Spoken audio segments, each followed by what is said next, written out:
चंद अशार नात के हम समात फरमाते हैं इंशाअल्लाह। सबसे औला व आला हमारा नबी, सबसे औला व आला हमारा नबी, सबसे बाला वो वाला हमारा नबी, सबसे बाला वो वाला हमारा। अपने मौला का प्यारा हमारा नबी, अपने मौला का प्यारा हमारा नबी, दोनों आलम का दूल्हा हमारा नबी, दोनों आलम का दूल्हा हमारा नबी, सबसे औला व आला हमारा नबी। कौन देता है देने को मुँह चाहिए, कौन देता है देने को मुँह चाहिए, देने वाला है सच्चा हमारा नबी, देने वाला है सच्चा हमारा नबी, सबसे औला व आला हमारा नबी, सबसे बाला वो वाला। खल्क से औलिया, औलिया से रसूल, खल्क से औलिया, औलिया से रसूल, और रसूलों से आला हमारा नबी, और रसूलों से आला हमारा। दुरूद पाक पढ़ने अल्लाहुम्मा सल्ली अला सय्यदिना व मौलाना मुहम्मदिन व बारिक व सल्लिम सलातन व सलामन अलैका या रसूल अल्लाह या हबीब अल्लाह सल्लल्लाहु तआला अलैहि वसल्लम।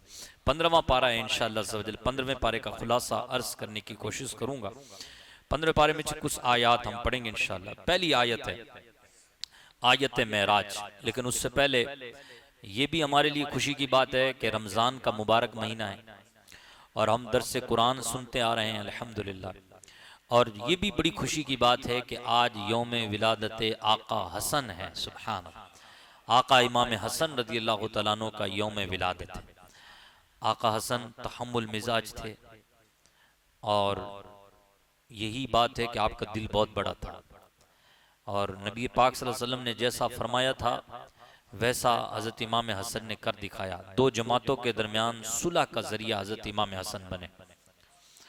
तो जिनसे हज़रत इमाम हसन ने हाथ मिला लिया, हमें भी चाहिए कि हम भी उनसे हमेशा हाथ मिलाए रखें।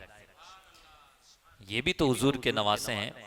हुजूर ने सिर्फ ये तो नहीं कहा कि सिर्फ इमाम हुसैन रज़ी अल्लाह तआला अन्हु ही जन्नती जवानों के सरदार हैं, बल्कि हुजूर ने तो फरमाया दोनों जन्नती जवानों के सरदार है। आका हसन भी हैं और आका हुसैन भी हैं। तो आका इमाम हसन ने हजरत अमीर मुआविया से हाथ मिला लिया। तो जब हाथ मिला लिया तो हमें भी उनसे हाथ मिलाए रखना है। और अजीजा ने मोहतरम आका हुसैन रज़ी अल्लाह तआला अन्हु ने यजीद से हाथ नहीं मिलाया, तो हमें भी यजीद से हाथ नहीं मिलाना। तो गोया के दो बातें, हजरत अमीर मुआविया को गालियां देकर हमें राफजी भी नहीं बनना और यजीद की तारीफ करके हमें खारजी भी नहीं बनना। हमें तो अहले सुन्नत पे चलना है। आका हसन और आका हुसैन के रास्ते पे चलते हुए हमें मुस्तफ़ा करीम सल्लल्लाहु अलैहि वसल्लम के दामन को मजबूती से पकड़ना है और फिर जन्नत में हमारा दाखिला होना है इंशाअल्लाह सवजल। तो अजीज़ान मोहतरम, अल्लाह पाक हम सबको जो है हजरत आका हसन रज़ी अल्लाह तआला अन्हु और आका हुसैन रज़ी अल्लाह तआला अन्हु की तरह दीन समझने और नबी पाक सल्लल्लाहु अलैहि वसल्लम की पैरवी करते हुए खूबसूरत और सीधे रास्ते पर चलने की तौफीक और सआदत अता फरमाए। देखें पहली आयत है, बिस्मिल्लाहिर्रहमानिर्रहीम, सुब्हानल्लज़ी अस्रा बि अब्दिही लैलम मिनल मस्जिदिल हराम इलल मस्जिदिल अक़सा अल्लज़ी बारकना हौलहु लिनुरियहु मिन आयातिना इन्नहु हुवस समीउल बसीर। पाक है वो अल्लाह जो अपने खास बंदे को रातों रात ले गया। सफर मेराज की बात हो रही है। अपने खास बंदे को रातों रात ले गया मस्जिद हराम से मस्जिद अक्सा तक। मस्जिद अक्सा तक क्यों ले गया? तो अल्लाह फरमाता है इसलिए ताकि हम उसे अपनी निशानियां दिखाएं। मौला वही क्यों ले गया, कहीं और से ले जाता। अल्लाहु अकबर। तो अल्लाह ने फरमाया ये इसलिए कि बारकना हौलहु, क्योंकि हमने मस्जिद अक्सा के अतराफ में बरकतें ही बरकतें रखी हैं। कैसी बरकतें? ऐसी बरकतें रखी हैं कि वहां अंबिया इज़ाम के कदूम मेमनत हैं, वहां अंबिया इज़ाम की कब्रें हैं। तो जहां अंबिया इज़ाम की कब्रें होती हैं वो जगह मुबारक होती है। अजीज़ान मोहतरम, यहां से सफर मेराज, ये आयत मेराज है और ये पहला सफर, यानी सफर मेराज के हवाले से 3 सफर हैं। जैसे कि हम मेराजुन नबी सल्लल्लाहु अलैहि वसल्लम के मौके पर इस आयत को बहुत सुनते रहते हैं। पहला जो सफर है वो मस्जिद हराम से मस्जिद अक्सा तक है, जो इसमें मज़कूर है। दूसरा जो सफर है वो मस्जिद अक्सा से सातों आसमान तक है, जो अहादीस से मुतवातिरा और सहीहा से साबित है। और तीसरा जो सफर है सिदरतुल मुंतहा से आगे क्या हुआ, दना फतदल्ला वाला, एक कमान बल्कि उससे भी कम का फासला रह गया। फअौहा इला अब्दिही मा औहा, बस अल्लाह ने जो वही करनी थी अपने बंदे की तरफ वो वही की। तो ये तस्करा सूरह नज्म में मौजूद है। तो इस तरीके से सफर मेराज का बड़ी तफसील के साथ अल्हम्दुलिल्लाह कुरान और हदीस में इसका तस्करा मौजूद है। जो इसका इनकार करे वो बदमज़हब और गुमराह है। अल्लाह पाक हम सबको हर उस चीज पर ईमान लाने की तौफीक और सआदत अता फरमाए कि जो अल्लाह ने अपने हबीब पर नाजिल किया है। इसके बाद हजरत मूसा अलैहिस्सलाम की कौम का तस्करा हुआ, बनी इसराइल का तस्करा हुआ। बनी इसराइल का तस्करा चलते चलते अल्लाह वादुल्ला शरीक ने यह फरमाया, इन अहसनतुम लिअन्फुसिकुम, अगर तुम भलाई करो तो ये तुम अपने जान के लिए भलाई करोगे। अगर तुम भला करो, अच्छे काम करो, तो यकीन मानो ये तुम अपने लिए अच्छा करोगे। व इन असातुम फलहा, और अगर तुम बुरा करो तो इसका वबाल भी तुम ही पर आएगा। बनी इसराइल बोले तो हजरत याकूब अलैहिस्सलाम की औलाद, पहले अर्ज कर चुके हैं हम और आपको भी पता है अल्हम्दुलिल्लाह। हजरत याकूब अलैहिस्सलाम की औलाद को बनी इसराइल कहा जाता है।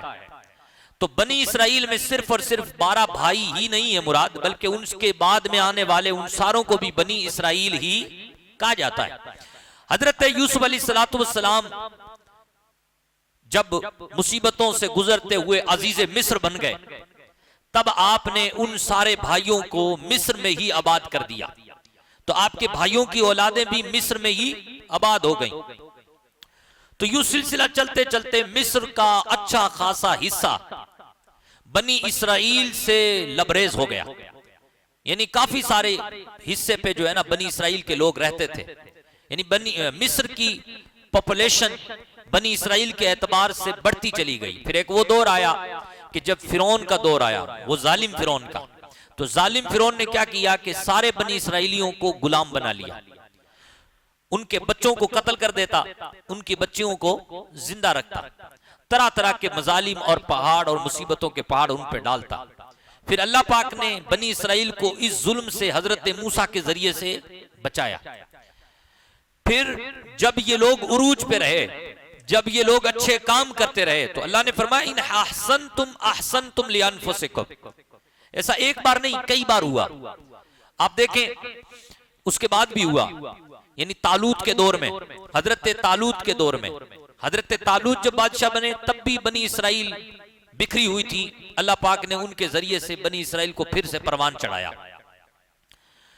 तो अल्लाह पाक ने जब जब इनको परवान चढ़ाया तो ये बात याद दिलाई, और ये बात हमें भी याद करनी चाहिए। इन अहसनतुम लिअनफुसिकुम, अगर तुम भलाई करोगे तो अपनी जान के लिए भला करोगे, और अगर तुम बुराई करोगे तो याद रखो इस बुराई का वबाल तुम ही पर आएगा।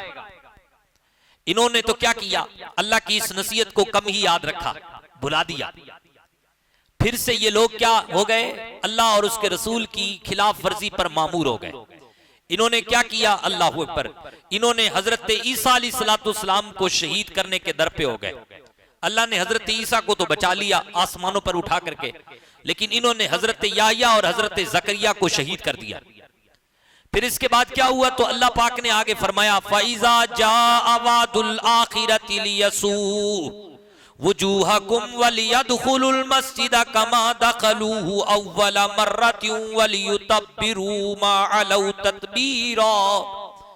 अल्लाह ने फरमाया फिर जब उनके पास पहला वादा आया ताकि उनके चेहरों को बिगाड़ दिया जाए, ताकि मस्जिदों में वो दाखिल हो जाएं जैसे कि पहली बार दाखिल हुए थे, और जिस पर भी वो गलबा पाते हर उस चीज को तबाह व बर्बाद कर देते। जब इन्होंने बुराइयों का इर्तिकाब शुरू किया, हजरत ईसा को शहीद करने के दर पे हो गए, और हजरत याह्या और हजरत जकरिया को इन्होंने शहीद कर दिया। तो फिर हुआ यूं कि अहले फारस और अहले रूम ने इन बनी इसराइलियों पर हमला कर दिया, और उस हमले की वजह से ये बनी इसराइली बहुत मारे गए और बहुत सारे लोग कैद में आ गए। यहां तक कि जो बैतुल मक़दिस थी, जिसको हजरत सुलेमान अलैहिस्सलाम, ये भी बनी इसराइल में ही है, हजरत सुलेमान अलैहिस्सलाम के दौर में इसको खूबसूरत बनाया गया और जिन्नातों के जरिए से इसकी तामीर की गई। उस पर भी इन अहले फारस और अहले रूम ने कब्जा कर लिया, मस्जिद की भी बेहुरमती की, और इस तरीके से अल्लाह पाक का ये फरमान सही साबित हुआ, वइन असातुम फलहा, अगर तुम बुराई करोगे तो इसका वबाल भी क्या आएगा, तुम ही पर आएगा। अच्छाई कर रहे थे तो हमने तालूत को भेजकर तुम्हें सुरखरुई अता फरमाई। अच्छाई तुमने की तो हमने मूसा को भेजा, और मूसा को भेज करके तुम्हें जो है ना इज्जतों से नवाजा। लेकिन जब तुम शुक्र के मौके पर और खुशहाली के मौके पर पहुंचे तो फिर से तुमने जुल्म का शिकार और मजलूमों को सताना शुरू कर दिया, अपनी जानों पर जुल्म करना शुरू कर दिया, बुराइयों का इर्तिकाब शुरू कर दिया। जब तुमने बुराइयों का इर्तिकाब शुरू किया तो उसका वबाल भी क्या आया, तुम ही पर आया। तुम सारे के सारे फिर बर्बाद हो गए। अहले फारस से तुम्हें मार पड़ी और अहले रूम से तुम्हें मार पड़ी, तो गोया के बुराई करने का इर्तिकाब किस पे आया, अपने ही ऊपर पड़ा। अल्लाह अकबर। अब इसी आयत के मुताबिक और इसी बनी इसराइल के पस मंजर वाक़ियों को पेश नजर रखते हुए ऐ मुसलमानों की जमात, आप अपना मुहासबा कीजिए।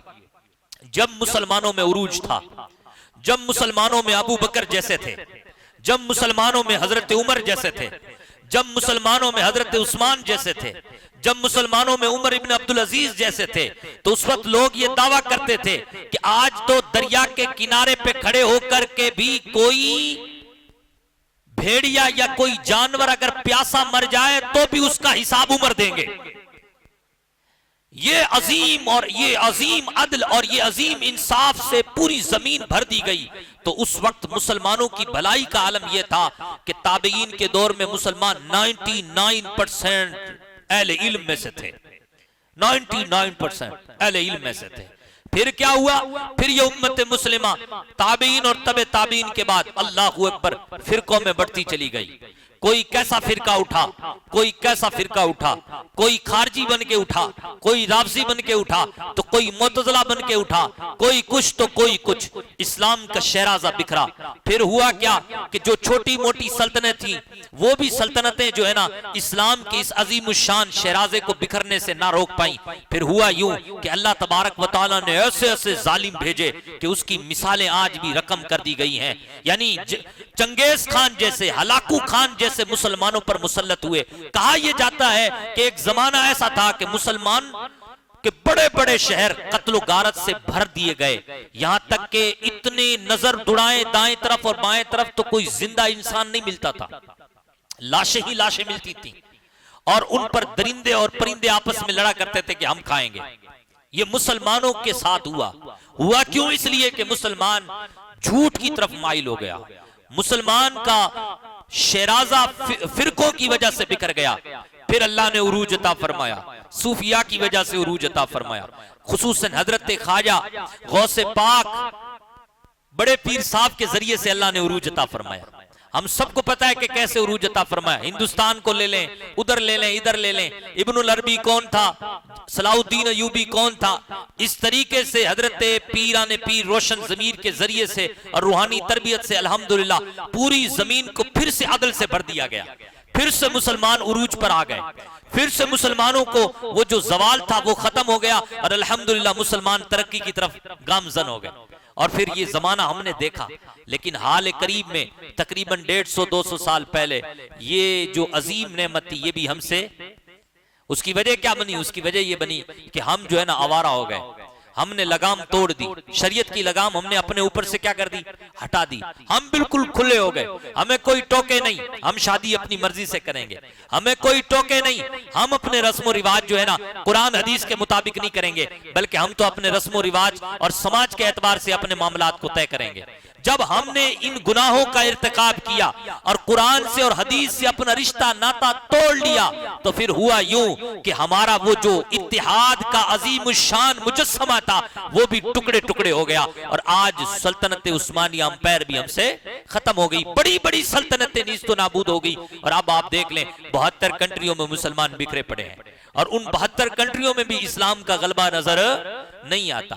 अब अगर आज भी मुसलमान नहीं सुधरते, आज भी इस वक्त भी अगर मुसलमानों की यही रविश रही, मुसलमानों के दिलों में गुनाहों की ये जो नहूसत है ये इनके दिलों में नहीं बैठी और गुनाहों से ये बेजार नहीं हुए, तो याद रखें अल्लाहू अकबर, फिर एक जमाना ऐसा आएगा कि जैसे चंगेज खान और हलाकू खान के दौर में मुसलमानों के साथ हुआ था, उससे भी बदतर होगा। इसलिए मुसलमानों को चाहिए कि मुसलमान फिर से जो है ना कुरान की तरफ आए, हदीस की तरफ आए और कुरान की इस बात को बिल्कुल पेशे नजर रखें, इन अहसनतुम लिअनफुसिकुम, अगर तुम भलाई करोगे तो तुम अपने लिए भलाई करोगे। अगर तुम अपनी शादियां सादा करोगे, अपने मामलात को भलाइयों के साथ मामूर करके करोगे, तो याद रखो ये तुम अपने लिए भला कर रहे हो।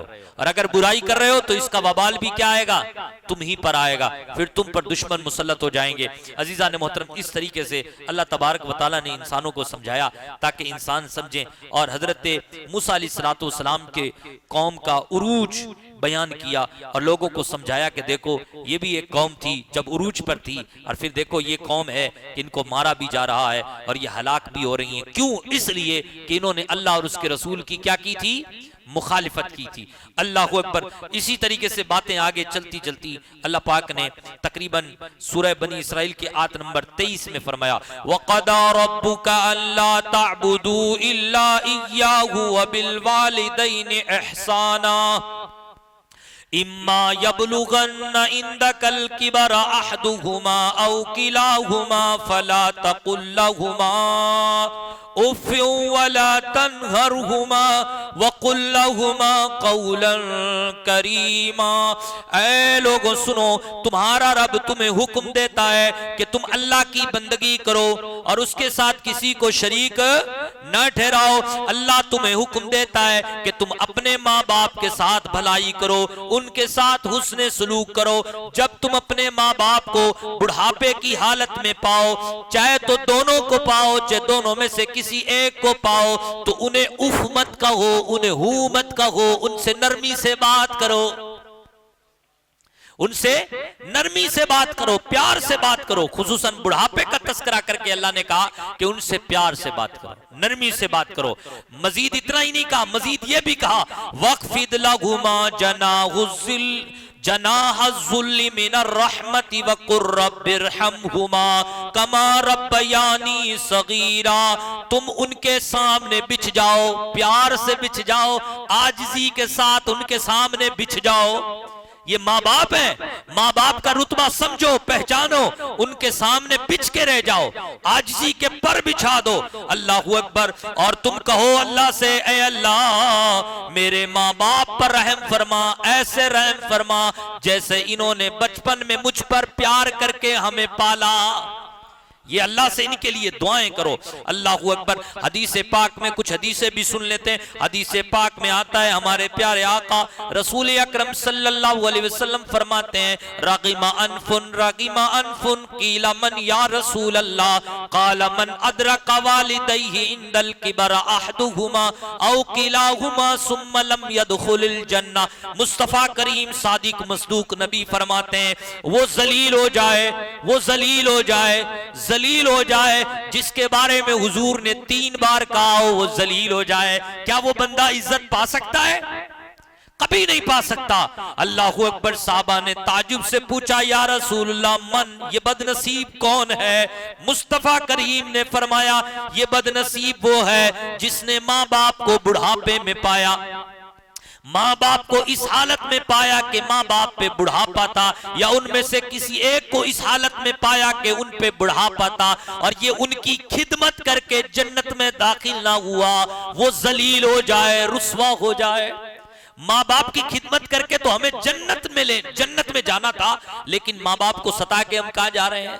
आज का हमारा मुआशरा कहां जा रहा है? अल्लाहू अकबर। इसी तरीके से एक सहाबी ने सवाल किया, या रसूल अल्लाह मन अहक्कुन नास बिहुस्न सहाबती, लोगों में सबसे ज्यादा मेरे हुस्न सुलूक का हकदार कौन है?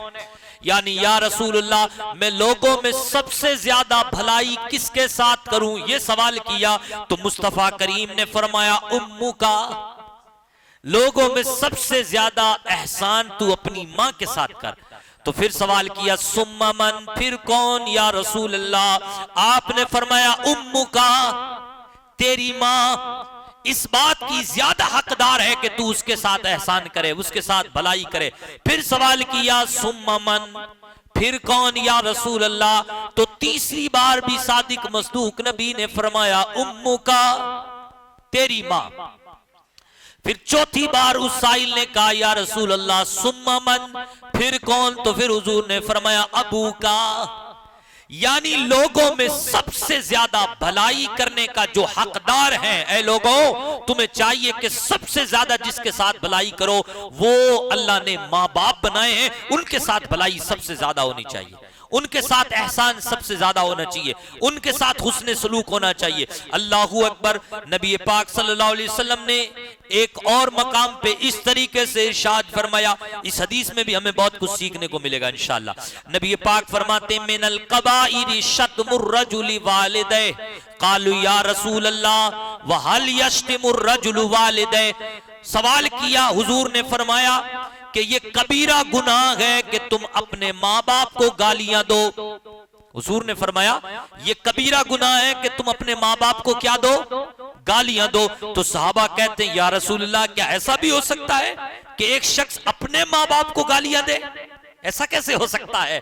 अल्लाहू अकबर। तो मुस्तफा ने फरमाया, नाम, हाँ ऐसा भी होता है कि तुम अपने माँ बाप को गालियां दो। या रसूलल्लाह कैसे? तो हुजूर ने फरमाया, यसुब्बु अबर रजुली फयसुब्बु अबाहु व यसुब्बु उम्महु फयसुब्बु उम्महु। हाँ ऐसे होता है ये अमल कि तुम दूसरे के बाप को गाली दो, वो तुम्हारे बाप को गाली दे। तुम दूसरे की मां को गाली दो, वो तुम्हारी मां को गाली दे। तो गोया कि तुम दूसरे के बाप को गाली देते हो, वो तुम्हारे बाप को गाली देता है। तो ये ऐसे नहीं है कि वो तुम्हारे बाप को गाली दे रहा है, बल्कि ये ऐसे है कि तुम अपने बाप को गाली दे रहे हो। यानी कि अगर तुम ये चाहते हो कि हम अपने माँ बाप को गाली ना दें, तो फिर किसी और के माँ बाप को भी गाली ना दो। उनको गालियां दे करके अपने माँ बाप को गाली वाला या गाली डलवाने वाला मत बनो, ऐसा बंदा। अल्लाह पाक से दुआ है, अल्लाह पाक हम सबको माँ बाप के साथ हुस्न सलूक करने की तौफीक अता फरमाए। और ये आयत मुबारक हमें यही कह रही है। उसके बाद अल्लाह ने फरमाया, वआति ज़िल कुर्बा हक़्क़हु वल मिस्कीन वब्न सबील वला तुबज़्ज़िर तब्ज़ीरा। रिश्तेदारों के साथ अच्छा सलूक करो और उनको हक दो, और मिस्कीनों के साथ उनको हक दो, मुसाफिरों को उनका हक दो, और फजूल खर्ची मत करो। वला तुबज़्ज़िर तब्ज़ीरा, फजूल खर्ची मत करो। इन्नल मुबज़्ज़िरीन कानू इख़वान शयातीन, बेशक फजूल खर्ची करने वाला तो शैतान का भाई है। किसका भाई है? शैतान का। फजूल खर्ची तबजीर है क्या? हजरत अब्दुल्ला इब्ने अब्बास रदियल्लाहु ताला अन्हु फरमाते हैं तबजीर ये है कि जहां अल्लाह ने खर्च करने को कहा है वहां इंसान खर्च ना करे, बल्कि वहां खर्च करे जहां अल्लाह ने खर्च करने को नहीं कहा। ये तबजीर है। ये क्या है? तबजीर है। नामो नमूद के लिए तो हम न जाने कितने खर्च कर देते हैं, लेकिन जहां खर्च करने का अल्लाह ने हुक्म दिया है वहां खर्च हमारा मुआशरा नहीं करता। तो सुन ले, ये तबजीर है। साहबी रसूल क्या कहते हैं? ये क्या है? फजूल खर्ची है। और फजूल खर्ची करने वाला कौन होता है? शैतान का भाई होता है। अल्लाह पाक हमें इस अमल से बचाए। अल्लाहू अकबर। उसके बाद अल्लाह तबारक व तआला ने ये हुक्म दिया कि भाई तुम मयाना रवि के साथ सखावत करो, यानी इतने बखील भी मत बनो कि गोया ऐसे कि तुमने अपने हाथ सर से बांध रखे हैं, कभी तुम फकीरों को साइलों को देते ही नहीं हो। और इतने सखी भी मत बनो कि तुम्हारे पास कुछ भी ना रहे, यानी मयाना रवि के साथ। वला तजाल यदक मगलूलतन इला उनुकिका वला तबसुतहा कुल्लल बस्त। मयाना रवि के साथ सखावत करो। और उसके बाद अल्लाह ने ये उसूल बयान फरमाया, इन्ना रब्बका यबसुतुर रिज़्क़ लिमन यशा व यक़दिर। बेशक तुम्हारा रब जिसके लिए चाहता है, जिसके लिए चाहता है उसके लिए रोजी को बढ़ा देता है, और जिसके लिए चाहता है तंगी कर देता है। अल्लाह की कुदरत को, अल्लाह के पावर को भी पेश नजर रखें। अल्लाह अकबर। उसके बाद अल्लाह तबारक व तआला ने कई गुनाहों का तस्करा किया। खुसूसन फरमाया कि अपनी औलाद को गुर्बत के डर से कत्ल मत करो। उसके बाद जिना की मजम्मत की। जिना की मजम्मत किस तरीके से की वो भी सुन ले। वला तक़रबुज़ ज़िना इन्नहु कान फ़ाहिशा व साअ सबीला। ऐ लोगों, ऐ मुसलमानों की जमात, तुम जिना के करीब मत जाना। ये जिना जो है, जिना ये बेशक बेहयाई का काम है और बहुत ही बुरा रास्ता है, बहुत ही बुरा रास्ता है, और ये बेहयाई का रास्ता है। इस पर हुजूर का एक फरमान सुने। मुस्तफा करीम फरमाते हैं, इज़ा ज़नर रजुलु खरज मिनहुल ईमान कान अलैहि कज़ुल्लति फ़इज़न कता रजा इलैहिल ईमान। मुस्तफा करीम फरमाते हैं, जब कोई शख्स जिना करता है तो वो ईमान की हालत में नहीं रहता, ईमान उसमें से निकल जाता है। जब वो जिना से फारिग हो जाता है तब जाकर के ईमान उसकी तरफ लौट कर आता है। अगर हालत जिना में किसी का इंतकाल हो जाए तो हुजूर के इस फरमान के मुताबिक जरा गौर कीजिए कि वो बंदा किस पर मरेगा, कुफ्र पर मरेगा कि नहीं मरेगा। और जो बंदा कुफ्र पर मरा उसके बारे में कुरान क्या फैसला कहता है? उइद्दत लिल काफिरीन। काफिरों के लिए हमने जहन्नम तैयार कर रखी है, हुम फीहा खालिदून। और काफिर हमेशा हमेशा जहन्नम में रहेंगे। अजीजा ने मोहतरम, ये जीना की वबाल आजकल हमारे माशरे में बहुत फैल चुकी है। अल्लाहू अकबर। एक और हुजूर का फरमान सुने। प्यारे आका ने फरमाया, ला तज़ालु उम्मती बिखैरिन मा लम यफ़शु फीहिम वलदुज़ ज़िना। मेरी उम्मत भलाई में मौज मस्तियां करेगी, या इसका दूसरा तर्जुमा ये कर ले कि बेशक मेरी उम्मत में भलाइयां ही भलाइयां होंगी। कब तक? तो रसूल ने फरमाया, तब तक जब तक के जिना वाले लड़के आम नहीं हो जाएंगे। जिना की औलाद जब मुआशरे में आम नहीं होगी तब तक मेरी उम्मत में बरकतें ही बरकतें रहेंगी। मेरी उम्मत में मुबारक लोग रहेंगे, बरकतों वाले लोग रहेंगे। ये तब तक रहेगा जब तक के मेरी उम्मत में वलदुज़ ज़िना, जिना से पैदा हुए लड़के आम नहीं हो जाएंगे। और जब फैजा फशा फीहिम वलदुज़ ज़िना, तो जब हमारी उम्मत में वलदुज़ ज़िना आम हो जाएंगे तो उस वक्त अल्लाह पाक मेरी पूरी उम्मत को अजाब में पकड़ देगा, अजाब में गिरफ्तार और मुब्तला कर देगा। अब देख लीजिए, अगर आप और हम ये चाहते हैं कि हमारा समाज और हमारा मुआशरा जिना से बच जाए तो फिर अल्हम्दुलिल्लाह बरकतें ही बरकतें नजर आएंगी। और हम अगर यही चाहते कि नहीं, बेबरकती वाला ही समाज अच्छा है, तो फिर तो जिना आम हो रहा है, इस पर बंद ना बांधिए, होने दीजिए। फिर देखिए कैसे अल्लाह की गिरफ्त आती है, फिर कैसे अल्लाह की पकड़ आती है, फिर कैसे जालिम बादशाह हम पे मुसल्लत होते हैं, और फिर कैसे जो है ना नए नए तरीके से लोग इस दुनिया से कूच करके उस दुनिया में जाते हैं।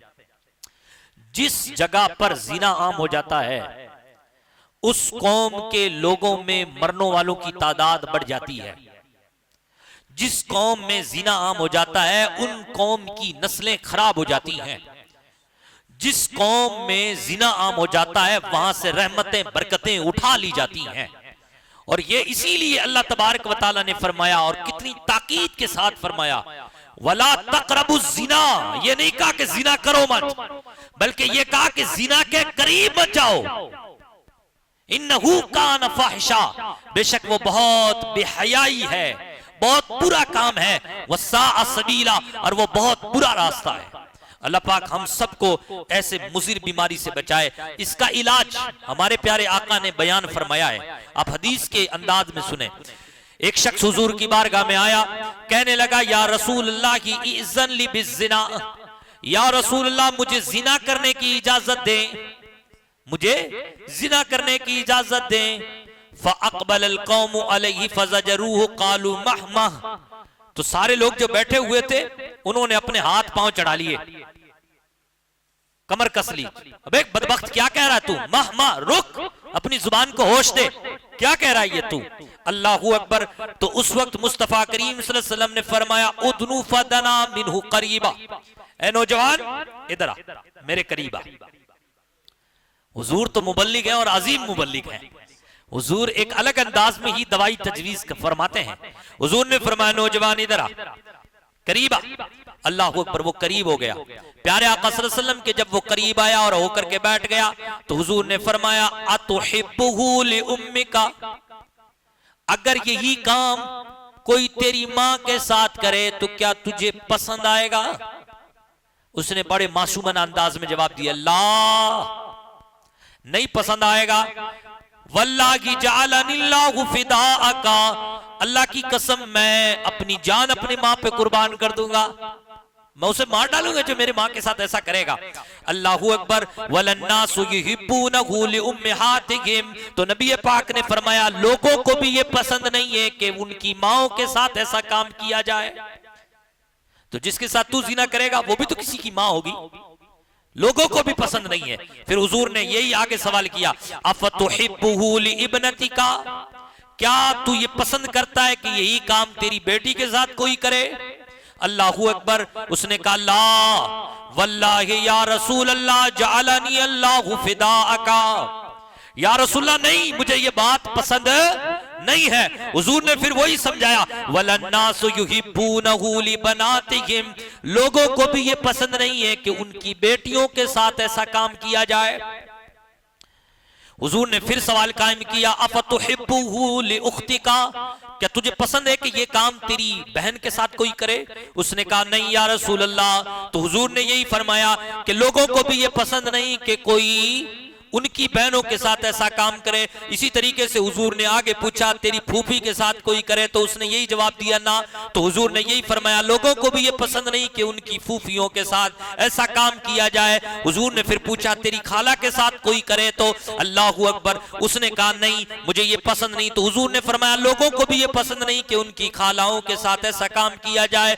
फिर हुजूर ने फवदा यदहु अलैहि, उसके सीने पे हाथ रखा, उसके सीने पे हाथ रखा, सीने पे हाथ रखा और हाथ रख के कहा, अल्लाहुम्मा अग़फिर ज़न्बहु व ताहिर क़ल्बहु व हस्सिन फ़रजा, ए अल्लाह इसके गुनाहों को माफ कर दे, इसके दिल को साफ कर दे और इसकी शर्मगाह की हिफाजत फरमा। रावी कहते, फलम यकुन बादु ज़ालिकल तक़ा यल्तफ़ितु इला शय्इन, फिर उसके बाद जब से सादिक मसदूक नबी ने दुआ की, उसके बाद वो नौजवान कभी भी इस अमल की तरफ माइल ही नहीं हुआ। यह है मुस्तफ़ा की दुआ का असर। हमें भी चाहिए कि हम इस दुआ को पढ़ा करें। और इसका इलाज जो नबी पाक ने बताया ना, वो ये बताया है कि तुम निकाह कर लो, ये फितरती चीज है। हुजूर ने फरमाया कि एक बंदे की जो तवज्जो है वो औरत की तरफ जाती है, मर्द की तवज्जो औरत की तरफ जाती है और औरत की तवज्जो जो है ना मर्द की तरफ भी जाती है। तो इसका जो बेहतरीन इलाज है वो है निकाह। निकाह नहीं कर सकते, निकाह की हैसियत नहीं है, निकाह की इस्तिताअत नहीं है, अल्लाहू अकबर। तो नबी पाक ने फरमाया, रोजा रखो, सख्त तरीन रोजा रखो, इंशाअल्लाह इससे ये जो नफ्स उभरा हुआ है ना ये बैठ जाएगा। ये इलाज नबी पाक ने बताया। इसके बाद भी बहुत सारे गुनाहों का तस्करा किया, नाहक किसी को कत्ल करना, इसकी भी मजम्मत की गई, यतीम का माल खाना, वला तकरबू माल अल यतीम वला तक्तुलुन नफ्स, इस तरीके से इन गुनाहों का तस्करा किया गया। वऊफू बिल अहद, वादे को पूरा करो, वादा खिलाफी मत करो, इसका भी तस्करा किया गया। इस तरीके से बहुत सारी बातें अल्लाह तबारक व तआला ने यहाँ बयान फरमाई है। अल्लाह पाक से दुआ है अल्लाह पाक हम सबको इन बातों पर अमल करने की तौफीक अता फरमाए। एक और आयतें बहुत सारी हैं, एक और आयत इस सूरत में, वकुल इबादी यकूलुल लती हिया अहसन। अभी टाइम हुआ नहीं है हमारा, जितनी देर रोजाना हम बैठते हैं ना उतना हुआ नहीं है, इसलिए हम थोड़ा सा और आगे चला लेते हैं। ऐ मेरे हबीब तुम फरमा दो, ऐ मेरे बंदों, ऐ महबूब मेरे बंदों से फरमा दो, कुल्ली इबादी, ऐ महबूब तुम मेरे बंदों से कह दो, यकूलुल लती हिया अहसन, तुम जब भी बोलो अच्छा बोलो, तुम जब भी बोलो अच्छाई के साथ बोलो, अच्छे लफ्जों के साथ बोलो। क्यों मौला ऐसा क्यों कहा जा रहा है? तो फरमाया गया इसलिए, इन्न शैतान यनज़गु बैनहुम, बेशक शैतान तो यही चाहता है कि इनके दरमियान नफरतें पैदा कर दे। पता चला अच्छे ना बोलने की वजह से नफरतें पैदा होती हैं। अच्छा बोलोगे तो आपस में क्या होगा? नफरतें पैदा, गलती किसी की नहीं है। ये जो आपस में ननंद भावज लड़ रही है ना, ये आपस में भाई भाई जो लड़ रहे हैं, इनमें गलतियां किसी की नहीं है। एक दूसरे को खामखा गलत बता रहे हैं, असल में गलती किसकी है? इस जुबान की है। इसलिए नबी पाक ने एक मकाम पे फरमाया, मुझे दो चीजों की जमानत दो, मैं तुम्हें जन्नत की जमानत देता हूं। एक जबान की जमानत दो और एक दो टांगों के बीच में है उसकी जमानत दो। अल्लाह अकबर, बहुत प्यारी बात कही। और इसी तरीके से हुजूर ने एक मकाम पे फरमाया, मन कान युमिनु बिल्लाहि वल यौमिल आखिर फलयकुल खैरन औ लियस्कुत। हुजूर फरमाते जो मोमिन है उसे चाहिए कि वो बोले तो अच्छा बोले, वरना खामोश रहे। खामोश रहे, मन समता नजा, जो खामोश रहा वही नजात पा गया। तो ये कितनी अच्छी तरबियत है मोमिनीन को अल्लाह के रसूल सल्लल्लाहु अलैहि वसल्लम ने दी है। तो यहाँ पर वही बात की जा रही है कि बेशक ये शैतान जो है ना, अच्छा ना बोलने की वजह से इनके दरमियान नफरतें पैदा कर देगा। इसलिए इनको चाहिए कि शैतान जिस रास्ते से आता है उस रास्ते का दरवाजा ही बंद कर दो। वो रास्ता क्या है? तुम्हारे दरमियान शैतान के घुसने का रास्ता जुबान है। जुबान से अच्छा बोलना शुरू कर दो, शैतान का रास्ता क्लोज हो जाएगा। जब शैतान ही बंद हो गया तो वो तुम्हें बहकाएगा कैसे? वो तुम पर गालिब नहीं आएगा। इन्न शैतान कान लिल इंसानी अदुव्वम मुबीना, बेशक शैतान जो है ये तो इंसान का खुला दुश्मन है, खुला दुश्मन है। इसलिए अजीजान मोहतरम हम अच्छा बोलें। इसका एक शान नज़ूल भी है। शान नज़ूल तो हमें और हैरत में डालता है। कहा गया कि नबी पाक सल्लल्लाहु अलैहि वसल्लम के दौर में कुछ यहूदी थे, कुछ मुशरिकीन थे, तो ये मुसलमानों के साथ बदतमीजियां किया करते थे, गालियां देते थे मुसलमानों को, बुरा भला कहते थे। कभी कहते थे कुछ, कभी कहते थे कुछ, कभी कहते थे फकीर, कभी कहते थे गरीब, और भी बहुत सारी बातें मुसलमानों को कहा करते थे। तो उस पर मुसलमानों ने, खुसूसन असहाब रसूल ने हुजूर की बारगाह में शिकायत की, या रसूल अल्लाह, ये जो यहूदी और मुशरिकीन है ये हमारे साथ बदतमीजियां करते हैं, हमें बुरा भला कहते हैं। तो उस पर यह आयत नाजिल हुई। फरमाया गया कि मेरे इन बंदों से कह दो जो सुबह शाम मेरा जिक्र करते हैं, इनसे कह दो ये जुबान से बुरा ना बोले, अच्छा ही बोले, उनकी बदतमीजियों को ना देखें, यहूदियों और मुशरिकियों की गाली गलूज को ना देखें। मेरे इन बंदों से कह दो, मेरे बंदों मैं तो तुम्हारी जुबान पे अच्छे बोलों को भी ही पसंद करता हूं, तुम अपनी जुबान से अच्छे बोल अदा करो बस। अब आप बताएं, आप कहते नहीं मैंने उसको गाली इसलिए दी है कि उसने मुझे गाली दी है। यहां तो मुशरिकों के मद्दे मुकाबिल में यह आयत नाजिल हो रही है कि जब वो बदतमीजियां करे तो तुम उनके साथ बदतमीजी मत करो। तो आप बताओ, भाई अगर आपके साथ बदतमीजी कर रहा है, वैसे भाई को चाहिए कि बदतमीजी करे नहीं, लेकिन फिर भी कर रहा है, और आप उस भाई को बदतमीजी का बदतमीजी के साथ जवाब दे रहे हैं, ये इंसाफ की बात तो नहीं है ना। आपको चाहिए कि उस बदतमीजी का जवाब कैसे दें? तमीज के साथ दें। गाली का जवाब अच्छे बोल के साथ दें, और दे करके देखें, इंशाअल्लाह फिर इसकी बरकतें नाजिल होंगी। इस तरीके से बहुत सारा मजमून हजरत आदम अलैहिस्सलाम का भी तस्करा किया गया, कुरान पर भी बड़ा अच्छा तस्करा किया गया। कुफ्फार जो एतराज करते थे, बिल्कुल बिल्कुल पचकाना वाली बातें करते थे। कहते थे अगर आप नबी हो तो आप अपने लिए खूबसूरत सा बाग बना लो, अगर आप नबी हो तो आसमान से बाग उतरवा लो, फल उतरवा लो, फरिश्तों को उतरवा लो। इस किस्म के पचकाना बातें अल्लाह पाक ने इन कुफार की बयान की, फिर उसका रद्द भी किया। अजीजा ने मोहतरम, ये जो जाहिल होता है वो जाहिल हमेशा अपनी जहालत वाले अंदाज में ही बात करता है। कुरान का भी तस्करा किया गया, वनुनज़्ज़िलु मिनल कुरान मा हुआ शिफा व रहमतुल लिल मोमिनीन, कि हमने कुरान को शिफा बना के नाजिल किया है और मुसलमानों के लिए ये रहमत है। वला यज़ीदुज़ ज़ालिमीना इल्ला खसारा, जो जालिम है उसको तो सिर्फ कुरान से खसारा ही मिलता है, उससे फायदा नहीं होता। इस तरीके से बहुत सारी बातें, यहां तक कि रूह के हवाले से भी अल्लाह पाक के नबी सल्लल्लाहु अलैहि वसल्लम से पूछा तो उस पर भी सवाल कायम हुआ। यसअलूनका अनिर रूह, क्या मेरे हबीब आपसे रूह के बारे में सवाल करते हैं। कुलिर रूह मिन अम्र रब्बी, इनसे कह दो, इनसे फरमा दो कि रूह तो मेरे रब का हुक्म है। अब ये जवाब दिया गया, हालांकि रूह का एक बहुत बड़ा प्रोसेस है, रूह के एक बहुत बड़ा बैकग्राउंड है, लेकिन फिर भी अल्लाह ने अपने हबीब को कहा कि बस आप इतना जवाब दो, और रूह मिन अम्र रब्बी, रूह मेरे रब की तरफ से, बात खत्म, मेरे रब का हुक्म है, ये बात खत्म। तो गोया कि यहां पर यह बताया जा रहा है कि जो सवाल ऐसे होते हैं कि जिससे कोई नजात का जरिया नहीं है, फजूल किस्म का सवाल, अब बताएं रूह के जरिए से तुम जन्नत में चले जाओगे? भाई रूह की मालूमात लेने से क्या तुम अल्लाह का करीबी बन सकते हो? नहीं। तुम तो पूछना चाहते हो तो अल्लाह के बारे में पूछो, तुम पूछना चाहते हो तो जन्नत दोज़ख के बारे में पूछो, तौहीद के बारे में पूछो, रिसालत के बारे में पूछो, अंबिया के बारे में पूछो। ऐसे सवालात कायम करते हो कि जिसकी वजह से तुम जन्नत में और नजात नहीं पा सकते, तो ऐसे सवालात करने वालों को सिर्फ ऐसा ही जवाब दो, उनसे कह दो ये मेरे रब की तरफ से, बात खत्म। उन्हें ज्यादा ऐसे मसलों पर उलझाओ मत, और ना जो है आप खुद उलझो। इस तरीके से ये जवाब दिया गया। अल्लाह अकबर। उसके बाद ये सूरह बनी इसराइल खत्म हो जाती है, और खत्म भी अल्लाह की तारीफ पे होती है। फिर उसके बाद सूरह कहफ यहां से शुरू हो रही है। सूरह कहफ की पहली आयत है अल्हम्दुलिल्लाहिल्लज़ी अंज़ला अला अब्दिहिल किताब वलम यजअल लहू इवजा, तमाम तारीफें उस अल्लाह के लिए हैं जिसने किताब को अपने खास बंदे पर नाजिल किया और इस किताब में टेढ़ापन नहीं रखा, इस किताब में टेढ़ापन नहीं रखा। फिर उसके बाद अल्लाह पाक ने असहाबे कैफ का तज़किरा किया, और सुभान अल्लाह, प्यारे आका सल्लल्लाहु अलैहि वसल्लम की मोहब्बत लोगों से कितनी थी, ईमान को लेकर के और इस्लाम को लेकर के, उसको भी बयान किया। अगर वक्त होता तो हम इसकी तफसील बयान करते, बहुत बेहतरीन गुफ्तगू की गई है। फिर अल्लाह पाक ने ये सारा जहान जो बनाया है ना, ये क्यों बनाया है? इन्ना जअलना मअल अर्द ज़ीनतल्लाह लिनब्लुवहुम अय्युहुम अहसनु अमला। इस आयत में उसका जो है ना फलसफा अल्लाह पाक ने बताया है। और उसके बाद असहाबे कहफ का खूबसूरत तज़किरा आ रहा है। और तज़किरा किस अंदाज से है?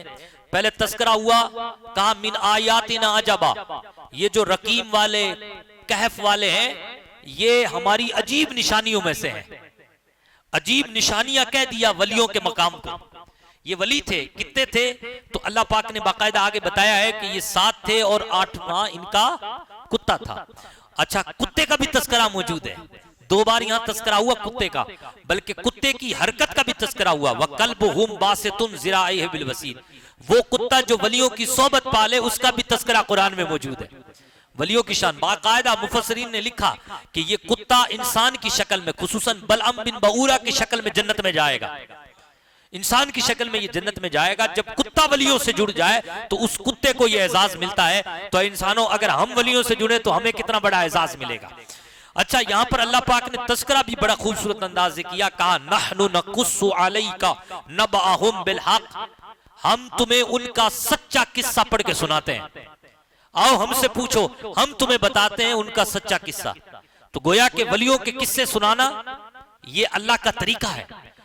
अगर अल्लाह, और फिर देखे वलियों के किस्सों को सुनाने के लिए अल्लाह पाक रग़बत भी दे रहा है, आओ हमारी तरफ, आओ हमारे कुरान को सुनो, हम तुम्हें असहाबे कैफ का किस्सा सुनाते हैं, हम तुम्हें अपने वलियों का किस्सा सुनाते हैं। तो वलियों का किस्सा सुनाना ये कोई फर्जी कहानियां नहीं है, ये बिल्कुल ऐन अल्लाह के हुक्म के मुताबिक है।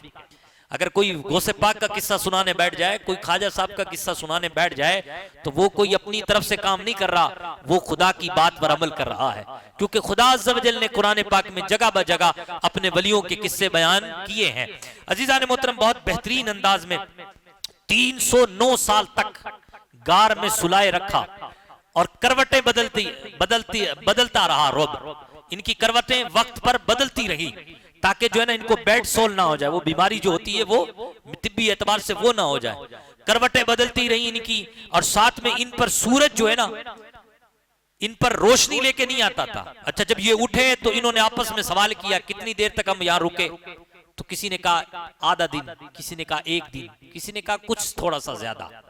यानी अल्लाह ने ऐसी नींद इन पे तारी कर दी कि इनके जिस्म पर किसी किस्म की कोई थकावट नहीं थी। और आज भी वो वहीं आराम फरमा है। और फिर वहां पर जो है ना बाकायदा लोगों ने एक इमारत बना दी ताकि वहां आकर के लोग अल्लाह तबारक व तआला का जिक्र करें।